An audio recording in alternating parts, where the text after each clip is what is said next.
আসসালামু আলাইকুম এভরিওয়ান, কেমন আছেন সবাই? আশা করছি অনেক ভালো আছেন। আমি ভালো আছি আলহামদুলিল্লাহ। আজকে আমি আপনাদের সঙ্গে শেয়ার করব সাদা পোলাও কীভাবে বানাতে হয়। একদম ঝরঝরে সাদা পোলাও। অনেকের আছে পানি গলে যায়, নরম হয়ে যায় বেশি, আর ঝরঝরে তো হয় না।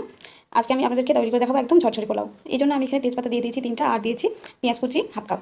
তারপর এটা ভালোভাবে তেলে ভেজে নেব। ভাজা হয়ে গেলে আমি আগেই পানি ছড়িয়ে রেখেছিলাম পোলাওয়ের চালটা অবশ্যই রান্নার 10 থেকে 15 মিনিট আগে একটা পানি ছড়িয়ে রাখবেন একটা পাত্রে, তাহলে হচ্ছে পোলাওয়ের চালটা ঝরঝরে হবে। এটা আমি একটু বেশিক্ষণ ধরে ভেজে দেবো, প্রায় 10 মিনিট ভেজে নেবো চালটা। আর দিয়েছি বড় এলাচ, ছোটো এলাচ। তারপর এখানে আমি গরম পানি দিয়ে দিলাম পরিমাপ মতো। এখানে আমি গরম পানি দিয়েছি। আমি অনেকগুলো রান্না করেছিলাম, তাই আপনাদেরকে পরিমাপটা বলি নাই। তবে এক বাটির জন্য আপনাদের, এক বাটি পোলাই চালের জন্য 2 বাটি পানি দিতে হবে, আর 2 বাটি পোলাই চালের জন্য 4 বাটি। এভাবে আপনারা পরিমাপ করে একটা বাটিতে অবশ্যই মেপে পোলাওটা রান্না করবেন, তাহলে অনেক ভালো হবে। এই যে আমার পোলাই চালটা ফুটতে লেগেছে, অবশ্যই আছে। আমি নামিয়ে নিব এখন। দেখুন কতটা ঝরঝরে হয়েছে। একটা পোলাওটা কতটা সুন্দর হয়েছে দেখে নিশ্চয়ই বুঝতে পারছেন কতটা ঝরঝরে হয়েছে। এই সাদা সাদা পোলাও খেতে। ভিডিওটি ভালো লাগলে আমার চ্যানেলটি অবশ্যই সাবস্ক্রাইব করতে ভুলবেন না।